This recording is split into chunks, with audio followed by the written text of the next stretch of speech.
മിശിഹായിൽ പ്രിയമുള്ള സഹോദരി സഹോദരന്മാരെ, പ്രിയമക്കളെ, ഈ പ്രഭാതത്തിൽ സുഭാഷിതം 27:2 നമുക്ക് ധ്യാനിക്കാം.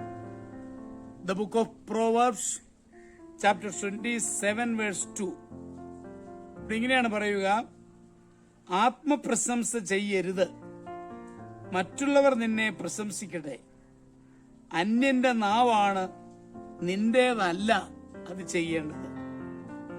ഒരിക്കലും ഒരു പണ്ഡിതൻ നിരക്ഷരനായ യുവാവിന്റെ കടത്തുവള്ളത്തിൽ കയറി. കുറച്ചു ദൂരം വള്ളത്തിൽ യാത്ര ചെയ്യേണ്ടതുകൊണ്ട് കടത്തുകാരനുമായി പണ്ഡിതൻ സംഭാഷണത്തിൽ ഏർപ്പെട്ടു. താൻ വലിയ പണ്ഡിതനാണെന്ന് ഈ കടത്തുകാരനെ അറിയിക്കണം. അതായിരുന്നു പണ്ഡിതന്റെ ആഗ്രഹം. ഗൗരവത്തോടെ അയാൾ ചോദിച്ചു, നിനക്ക് ബയോളജി അറിയാമോ? എന്തോളജിയാ സാറേ? കടത്തുകാരൻ അത്ഭുതം കൂറി. ബയോളജി. പണ്ഡിതൻ ആവർത്തിച്ചു. ഓ, എനിക്കറിയില്ല, കടത്തുകാരൻ താഴ്മയായി പറഞ്ഞു. കഷ്ടം, നിന്റെ ജീവിതത്തിന്റെ കാൽഭാഗം നഷ്ടപ്പെട്ടു പോയി. ആകട്ടെ, നിനക്ക് ജിയോളജിയെ കുറിച്ച് എന്തറിയാം? അയ്യോ, എനിക്ക് അറിഞ്ഞുകൂടാ സാറേ. കടത്തുകാരൻ സങ്കടപ്പെട്ടു. കഷ്ടം, നിന്റെ ജീവിതത്തിന്റെ അരഭാഗം നഷ്ടപ്പെട്ടു. അതൊക്കെ ഇരിക്കട്ടെ, നിനക്ക് പാരാസൈക്കോളജിയെ കുറിച്ച് പറയാമോ? സാറേ, വല്ല പാരകളെയും കുറിച്ച് ഞാൻ വേണമെങ്കിൽ അഭിപ്രായം പറയാം, അല്ലാതെ എനിക്കൊരു ഓളജിയും അറിഞ്ഞുകൂടാ. ഓ, മഹാകഷ്ടം തന്നെ, നിന്റെ ജീവിതത്തിന്റെ മുക്കാൽ ഭാഗവും നശിച്ചുപോയല്ലോടാ.